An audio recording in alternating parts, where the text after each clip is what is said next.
புலி வேஷம் போட்டவர்கள் முஸ்லிம்களா? முஹர்ரம் பண்டிகை கொண்டாடுவதாக சொல்லிக் கொண்டு முஸ்லிம்களில் உள்ள பெயர் தாங்கிகளில் சிலர் சேலத்தில் புலி வேஷம் போட்டு ஆடியுள்ளனர்.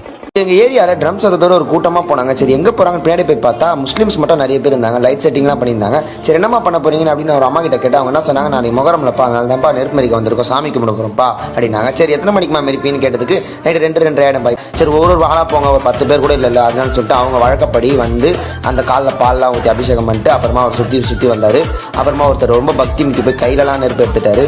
அப்புறமா சரி நெருப்பு ஆரம்பிங்கப்பா அப்படின்னு போலீஸ்காரங்க கத்த ஆரம்பிச்சிட்டாங்க. எல்லாருமே நெருப்பு மரிக்க ஸ்டார்ட் பண்ணிட்டாங்க. சின்ன பசங்க வந்து பெரியவங்க எல்லாரும் ஒரு 10 பேர் கூட இல்லை கடகட நெருப்பு மரிச்சு முடிச்சிட்டாங்க. ஒருத்தரே பார்த்தீங்கன்னா 4 தடவை 5 தடவை கிட்ட மரிச்சாரு. இவ்வாறு இவர்கள் செய்த செயலுக்கும் இஸ்லாத்திற்கும் எந்த சம்பந்தமும் இல்லை.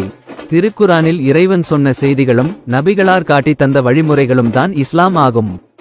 இதுவல்லாமல் தங்களுடைய மனம் போன போக்கில் இப்படி புலி ஆட்டம் போடுவதும் நெஞ்சில் கத்தியை வைத்து கீறிக்கொள்வதும் தீ மிதிப்பதும் இஸ்லாம் அல்ல. யார் பிரமதத்தவர்களுக்கு ஒப்பாக நடக்கின்றார்களோ அவர்கள் முஸ்லிம்களே அல்ல என்று நபிகள் நாயகம் அவர்கள் எச்சரித்துள்ளார்கள். மேலும் இறைவன் திருக்குரானில் கூறுகின்றான், யாரேனும் இஸ்லாம் அல்லாத மார்க்கத்தை விரும்பினால் அது அவரிடமிருந்து அறவே ஏற்றுக்கொள்ளப்பட மாட்டாது. மறுமையில் அவர் நஷ்டமடைந்தோரில் ஒருவராக இருப்பார். அத்தியாயம் 3 வசனம் 85.